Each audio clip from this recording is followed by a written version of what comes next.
Hello friends, ನಮಸ್ಕಾರ. ನಾಡ್ನುಡಿ ಲೈವ್ಗೆ ಸ್ವಾಗತ. ಸ್ನೇಹಿತರೆ, ಪಡಿತರ ಚೀಟಿದಾರರಿಗೆ ಇದೀಗ ನಾಳೆಯಿಂದ ಹೊಸ ರೂಲ್ಸ್ ಒಂದು ಜಾರಿಯಾಗಲಿದೆ. ಸೊ ಈ ಕೆಲಸವನ್ನ ಮಾಡದಿದ್ರೆ ನಿಮ್ಮ ರೇಷನ್ ಕಾರ್ಡ್ ಕೂಡ ರದ್ದಾಗುತ್ತೆ. ಹಾಗಿದ್ರೆ ಏನು ಹೊಸ ನಿಯಮ? ವಿಡಿಯೋವನ್ನು ಪೂರ್ತಿಯಾಗಿ ನೋಡಿ.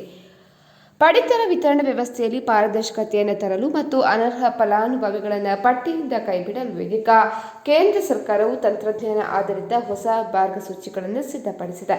ಸೊ ಮೊದಲನೇದಾಗಿ KYC ಕಡ್ಡಾಯ. ಹೊಸ ನಿಯಮದಂತೆ ಪಡಿತರ ಚೀಟಿಯಲ್ಲಿ ಹೆಸರಿಸುವಂತಹ ಪ್ರತಿಯೊಬ್ಬ ಸದಸ್ಯರು ಕಡ್ಡಾಯವಾಗಿ KYCಯನ್ನು ಪೂರ್ಣಗೊಳಿಸಬೇಕು. ಕುಟುಂಬದಲ್ಲಿ ಎಷ್ಟು ಜನ ಸದಸ್ಯರಿದ್ದಾರೋ ಅವರೆಲ್ಲರೂ ಕೂಡ ಬಯೋಮೆಟ್ರಿಕ್ ಅನ್ನು ನೀಡಬೇಕಾಗುತ್ತೆ.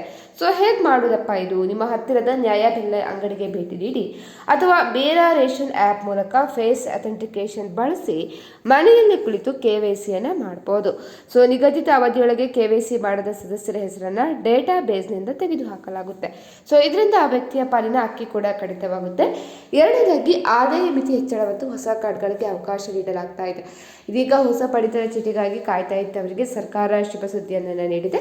ವಾರ್ಷಿಕ ಆದಾಯದ ಮಿತಿಯನ್ನು ಹೆಚ್ಚು ಮಾಡಲಾಗಿದೆ.